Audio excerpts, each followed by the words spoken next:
बघू शकता मित्रांनो तुम्ही कपाशी ही पारंपरिक पद्धतीने लावलेली आहे। ही बघा पारंपरिक पद्धती कोरडवाहू। ही बघा आता आपण इथे ते शेंडा बांधणी करणार आहोत, तर तुम्ही नक्की बघा। आता हे बघा करणारच आहोत शेंडा बांधणी। मी तुम्हाला हे बघा असं वाकवायचं आणि खाली वाकवायचं आणि इथं म्हणजे त्या पूर्व दिशेला बांधायचं आहे। तर या शेंडाला असं बांधून या पानाला पण बांधलं तर चालतं। मित्रांनो मी थोडा वेळ स्टॉप करतो कारण की मी एकटा आलेला आहे शेतात, तर मी हे व्हिडिओ स्टॉप करतो आणि मग तुम्हाला दाखवतो। मित्रांनो थांबा। हे बघा मित्रांनो आपण बांधलेली आहे हिला, हे बघू शकता तुम्ही।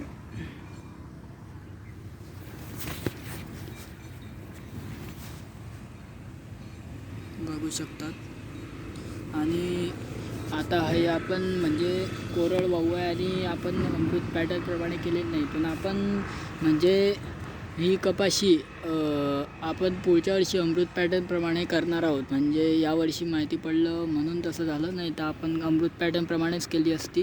पण आता हा नमुना आहे, म्हणजे सरांनी सांगितलं होतं की बुवा शेंडे वाकवले तर खालचं येऊन।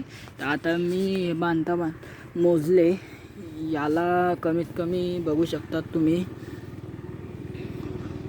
पारंपरिक पद्धतीमध्ये म्हणजे सरांची पद्धत ही खूप छान आहे। याच्यामध्ये बघू शकता तुम्ही इतक्या म्हणजे कमीत कमी 5 बोटांच्या वरती आपला शेंडा आहे आणि सरांची पद्धती खूप चांगली आहे। आम्ही आता हिला युरिया देणार आहोत सरांच्या सांगितल्याप्रमाणे, अर्ध्यातूनच करणार आहोत।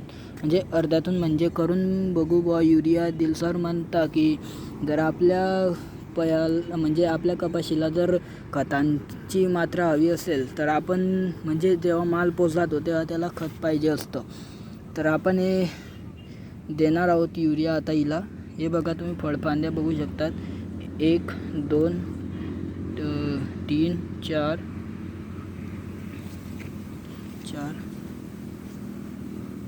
हे 5 6 7 8 9 10 11 12 13 14 आणि ते वरती तो शेंडा बांधला आहे। 14 फळफांद्या आणि याला आम्ही बोंडे मोजले, याला कमीत कमी 45 ते 50 बोंड आहे। ही सिंगल कपाशी आहे आणि जर याच्या ठिकाणी अशी डबल असली तर तुम्ही ती बघू शकतात कशी आहे।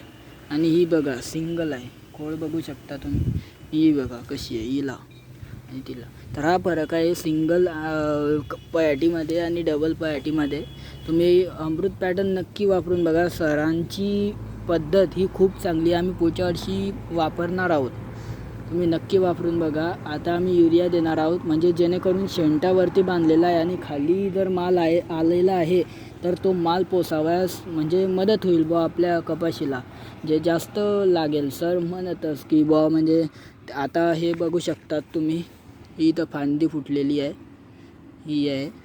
तर तुम्ही म्हणजे बांधून बघा आणि मग तुमचा अनुभवसुद्धा सांगा कमेंट करून। सर आपण पुढच्या वर्षी अमृत पॅटर्न प्रमाणे लावणार आहोत, तेव्हा आपण व्हिडिओ टाकणारच आहोत त्याचे। पण आता हा म्हणजे मी असा करून बघितला बरं काय फरक पडतो, तर तुम्ही नक्की करून बघा।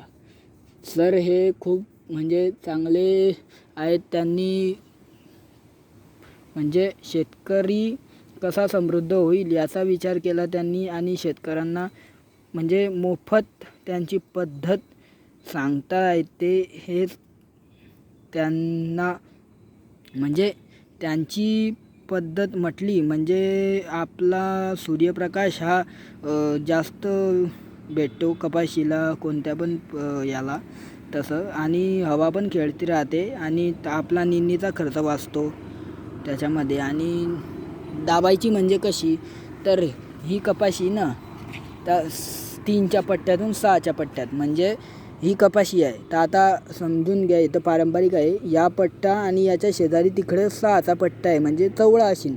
आणि म्हणजे आता समजून घ्या की हा आता आमचा 3चा पट्टा आहे इथून तेवढा, तर हा 3चा पट्टा आहे. 3च्या पट्ट्या एवढा आहे आणि याच्या साईडला जर 6चा पट्टा असला तर हा 6चाच धराल, कारण की बघू शकता तुम्ही एवढा गॅप आहे याच्यामध्ये. हा 6चाच आहे, म्हणजे हा 3चा आणि तो तिकडचा 3चा, म्हणजे 6चा झाला आणि हा इकडचा 3चा आहे. म्हणजे ही तूर नसती तर हा 6चा पट्टा असता आणि आम्ही 3-3च्याच पट्ट्यावर लावलेली आहे ही.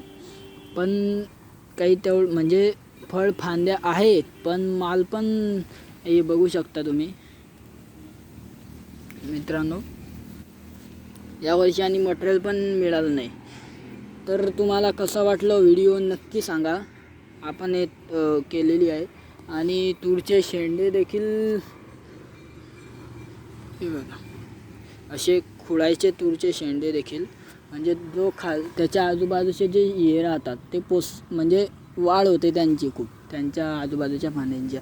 आम्ही तुम्हाला दाखवू शकतो, थांबा मी पॉज करतो व्हिडिओ. तुम्ही इथं बघू शकतात हा शेंडा खुडलेला आहे आणि या आजूबाजूचं कसं वाढलेलं आहे. आता इथं पण बघा हे वाढलेलं आहे, इथं पण बघा हे वाढलेलं आहे. असा फायदा आहे. तर चला मित्रांनो, हे बघा सिंगल. मित्रांनो धन्यवाद व्हिडिओ बघितल्याबद्दल.